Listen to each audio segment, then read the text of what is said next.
ብዙ ስራ አለብኝ። እኔም ብዙ ስራ ጥዬ ነው የመጣሁት። እሺ ቀጥል። የሄድክበት ያለው መንገድ ልክ አይደለም። አካሄዴን አማክሬ ማቅ አይመስለኝም። ልክ ያልሆነውን ማስተካከል የተሻለ ነው ብዬ አስባለሁ። አንተ የቤት ሰራተኛ አጎት ነህ። ቢያንስ ደረጃህን ወቅ። አጎት ብለህማ ልጄን አታርቃትም። ግን አሁን ሁሉ ነገር ይቅርና የመጣሁበትን ንገረህ። እስካሁን የማይረባ ወሬ ስታወራ ነበር። እኔ ትልቅ ሰው ነኝ። አንተም አልሞት ባይ ተጋዳይ ሆነህ ነው እንጂ እድሜ ሄዷል። ወደ ጉዳይ ግባ። ጉዳዩ ምን መሰለህ? ጸብን በጣም ምሸሽ ሰው ነኝ። ሞትን ግን አልፈራም። ካልፈራይና ታንቃ ሞታ ሁለታችንም መተኮስ የምንችል ሰዎች ነን። ጉዳዩ ግን ማን ቀድሞ ያወጣል?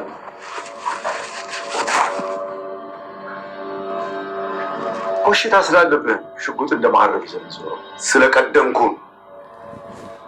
ስለቀደምከኝ ሳይሆን ሽጉጥ ስላልያዝከኝ። ለማንኛውም ተጠንቀቅ። ቤቲ እባክሽ አግዢኝ። እኔ መች እንደምጠቅምሽ አታውቂም። አግዢኝ። ይኸውልሽ ቱት፣ እኔ ውስጤ እንደማላውቀው ታውቂያለሽ። አልገባኝም። ዛሬ ልክ ነሽ ብዬ ተረድቼሽ ነገ ልክ ካልመሰለኝ ልተው እችላለሁ። እራስሽን እያጣሽ ነው። ይኸውልሽ ቱት፣ ራሴን ካጣሁት እኮ በጣም ቆየሁ። በጣም ቤቲ፣ መረጋጋት ይኖርብሻል እኮ። እኔማ ተረጋግቻለሁ። በዚህ ሰዓት ተረጋጊ መባል ያለብሽ አንቺ ነሽ። ቤቲ፣ ዓለም ያለችበትን አውቃለሁ፣ ግን እንዴት ነው ለሞት አሳልፌ የሚሰጣት? አልሰጣትም። እሷን አሰቃይቻታለሁ። የእሷ የሆነውን ነገር ሁሉ ወስጃለሁ። ግን ደግሞ የሆነ ሰዓት አሳዘነችኝ። ይገባሻል አይደል ቱት? አልገባኝም። ብቻ ግን አንድ የገባኝ ነገርና አንቺም የሚገባሽን ነገር ልንገርሽ። ልጅሽ ትበልጣለች። አውቃለሁ። ገዜን አውቀዋለሁ። ምንም ያደርጋል። እሺ ቤቲ፣ ያው ልትረጂኝ ካልቻልሽ ልጄን እመርጣለሁ። ወይ ልትረጂኝ? የምነግርሽ ነገር አለሜ አባዬ ጋር እያወራችሁ በጣም ስትጨነቅ ነበር። ነገር ግን ከኔና ከትሁት ማን ችግር ውስጥ አለ ብላ ስትጠይቁ ትሁት ከባድ ችግር ውስጥ ናለችው። አለሜ እንዴት ከሷ ጋር ትወዳደራለች? ትሁት እኮ ልጇ ታግቶ ነው። አንቺ ግን ልጅሽ ጉጅ ነው ያለ ብሎ ይነግራታል። ነገር ግን አላቅም በጣም ፈርቻለሁ ትለዋለች። እና ምን ቢሆን ለትሁት ታግዛለህ አይደለ ስትለው አዎ አግዛታለሁ። ትሁት እኮ ልጄ ነው ከልጄ ይልጣል እና ልጄን ብትሆንም ትሁት ልጄን አለ ሁለቱም አንድ ነገር በሆኑ ብትሆንም ለመዳን ነው የምሞክረው ስላት ነበር። እና የትሁት ልጅ ትገኛለች ብዬ ተስፋ አደርጋለሁ ስትል ነበር አለሜ። አዎ እንግዲህ በማሰብ ጥሩ ነው ትገኛለች ልጇ ብላ እያሰቡ እያለ እንግዲህ ገዛኝ የትሁት ልጅ ይዞ ወደ ቤት ይመጣል ማለት ነው። እና አለሜን ትሁትም ገዛኝ አሁን ያለንበት እጅግ በጣም ከባድ እንደሆነ በእርግጥ አውቃለሁ ነው። ገዛኝ ትሁት ልጇን ይዞ መጥቶ ትሁት ብሎ ስጠራ እሷ በሩ ስከፈት ሲሰማ ዞር ስትል የገዛ ልጇን ከገዛኝ ጋር እጇን ይዞ ታገኛለች። ትሁት በጣም ትደነግጣለች። ምክንያቱም ያው አመጣሉ ብሎ ነበር። ልጇን አቅፋ እያለቀሰች እያለ ቤት መታ ከሆነ እያየቻት እያለቀሰች ነበረ እሷም ማለት ነው። ትሁት ስትናፍቃት የነበረው ትንሿ ጩጬ ልጇ ይዟት ገዛኝ ወደ ቤት ይመጣል ማለት ነው። እና ለተወሰነ ጊዜ ከአንቺ ጋር ትቆያለች ከዛ ትወሰዳለች እያላት ነበር።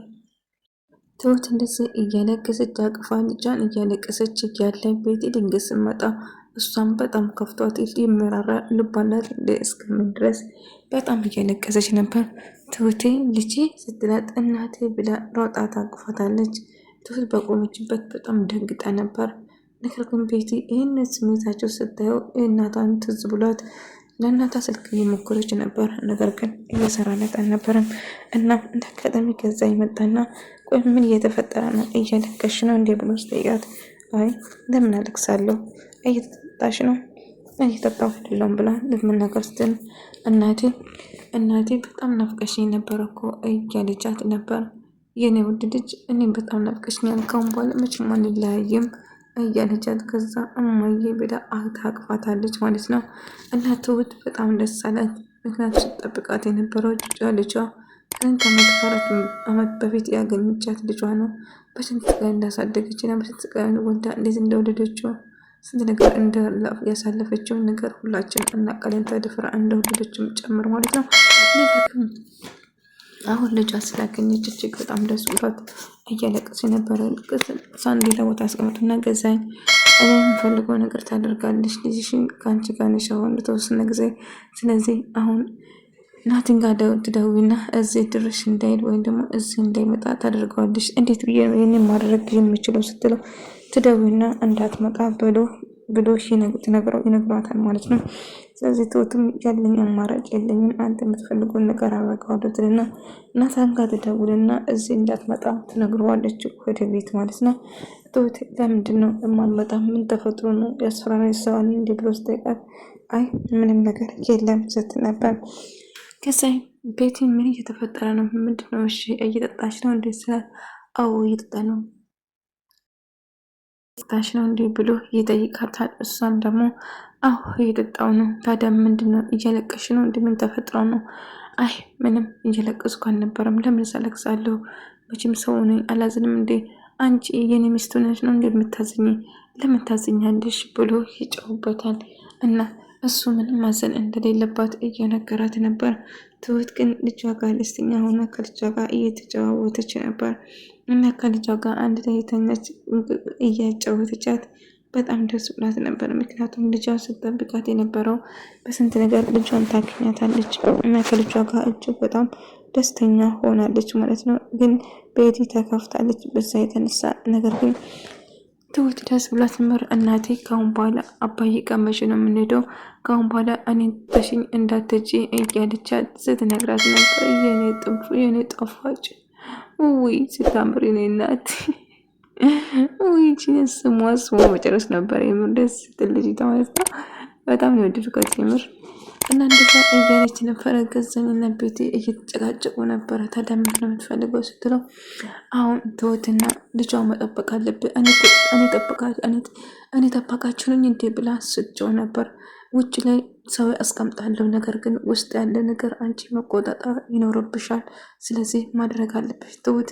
ናታን እዚህ ድርሽ እንዳይመጣ ማድረግ አንቺ ስራ ነው። ተጠንቀቂ። ለተወሰነ ጊዜ ብቻ ነው ልጅሽ ጋር የምትቆይ እያለ እየዛተባት ነበር።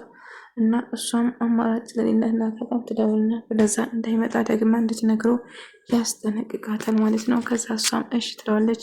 ነገር ግን እንግዲህ ልቷን ቤቲ ልታወራ ትፈልጋለች። እጅና አንጸቃ ወንበር ላይ ሆነች ተጫዋች እያለቻት ነበር።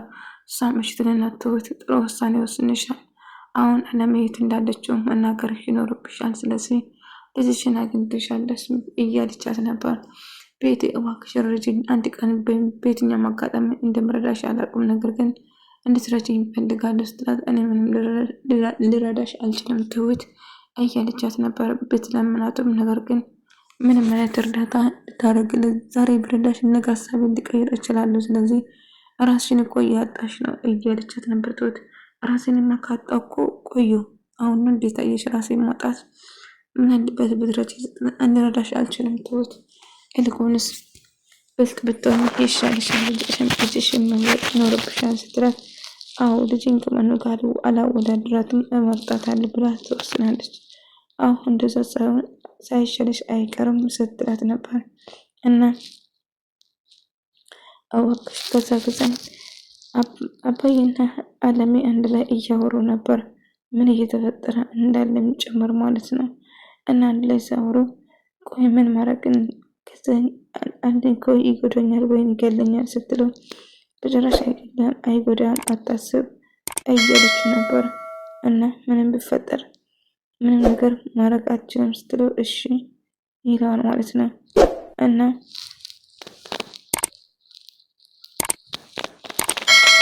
አባዬ ገዛኝን ለማናገር ወሰነ። ገዛኝን ለማስፈራር አደረገው። ገዛኝ እባክህ ልጄ ጋር አታላይ፣ አንተ የቤት ሰራተኛ ሆነ ነው ደፍረን የምታናግረኝ? ገዛኝ ሰራተኛ፣ ስለዚህ ትሁት ልጄ ነች። ስለዚህ እባክህ የምናገሩን ነገር ተጠንቀቅ ብሎ ይነግረዋል። እና እኔ ማንም አልፈራም፣ እኔ ገዛኝ እኔ ቦትም እንደማይፈራ ይነግረዋል። ይልቁንስ እየተራገጥ ካለው ነገር ብያየ ብትራመድ ይሻላል፣ አደጋ ውስጥ ነው። ስለዚህ እባክህን ተጠነቀቅ። እኔ መጠላትን በጥልን በጣም እሻሻዋለሁ፣ ግን ሞትን በጭራሽ አልፈራም ስለው ይነግረዋል። እና ታዲያ ከፈለክ ለምን ሄደህ ራስን አታጥፋውን ብሎ ይነግረዋል። ቢሆንም እባክህን እያለም ስለምነው ነበር። ነገር ግን ገዛኝ ጭራሹ ሽጉጥ መዘዘበት አባይ ላይ ትሁት ናታን እመጣለሁ ስላት አይ በጭራሽ መምጣት የለብህም እባክህ ብላ ስትለምነው ነበር። ነገር ግን ትሁት አልገባኝም፣ ለምንድን ነው እንዳልመጣ እያደረግሽኝ ያለሽው? አስፈራርቶች ነው እንዴ ወይንስ ምን ተፈጥሮ ነው ብሎ ስጠይቁ አይ ምንም የተፈጠረ ነገር የለም ናታን፣ ብቻ መምጣት የለብህም ብዬ ነው ስትል ቤቲ ጥሎ አደረግሽ፣ በቃ ካሁን በኋላ እንደዚህ ነው የሚቀጥለው እያለች ብልጥ እየሆንሽ ነው፣ አሁን ልጅሽን በደንብ ማያጅም ጀምረሻል እያለች ነበር። እና ናታን መምጣት እፈልጋለሁ ስላት አይ በጭራሽ መምጣት የለብህም ስትለው ቆይ ለምንድን ነው ማንመጣ ብሎ ስለምናት ነበር። ነገር ግን አባዬ ትሰማኛለህ፣ ብትጠነቀቅ ይሻላል፣ እያደረግኩ ያለው ነገር ተገቢ አይደለም እባክህን ስትለው ነበር። እና ገዛኝም መቼም እንደማይፈራና ትሰማኛለህ፣ እኔም ብለህ ነገር ማታረግ ከሆነ ህይወትን አደጋ ላይ ነው፣ ትሁትን ከአሁን በኋላ ከዛ መቼም አትወጣም ብሎ ይነግረዋል። አባዬ እጅግ በጣም እናደድና ቆይ አንተ ማንን የበለጥክ ይመስላል የምታደርገው ነገር ግን ልብ ብለህ አስበው፣ ትሰማኛለህ ትሁት ወደ እኔ እንድትልክ እፈልጋለሁ፣ መታኔ እንድታይ እፈልጋለሁ ብሎ ይነግረዋል። ከዛ ሽጉጥ መልስበታል። ቀድሞ በመዘዘው በጭራሽ አይሆንም ሽጉጥ ይዘ ሽጉጥን ስላስኩን ብለህ ነው፣ ስለዚህ ማንም አይፈራም፣ ይልቁንስ ብትጠነቀቅ ይሻላል ብሎ ይዝትበትና ጥሎ ይሄዳል ማለት ነው። ይህ ሰውዬ እንዴት ነው እንደዚህ የደፈረ? ቆይ ይህ ሰውዬ ማን ብሎ ስለ አባዬ ለማጣራት እየሞከረ ነበረ ገዛኝ ማለት ነው። ምክንያቱም አባዬ ምንም ቢሆን እንደማይፈራው ስለነገረው ለምንድን ነው የማይፈራው? ለምንድን ነው የማይደነግጠው? ጭራሽ ሽጉጥ መዝቼበት እኮ ምንም ነገር አላለም እያለ ሳውራ ነበር። ነገር ግን ይሄ ነገርማ የሆነ ነገር ያለ ይመስለኛል፣ ስለዚህ ይደርስበታል እያለ ከአባዬ ጋር እያወሩ አለሜና አባዬ አንድ ላይ እያወሩ ነበር። እና ምንም ነገር በፈጠር ሁሌም ከጎና እንደሆነና ልጅም በሰላም እንድታገኘውና ሁሌም ከጎና ሆና እንደምረዳት ቃል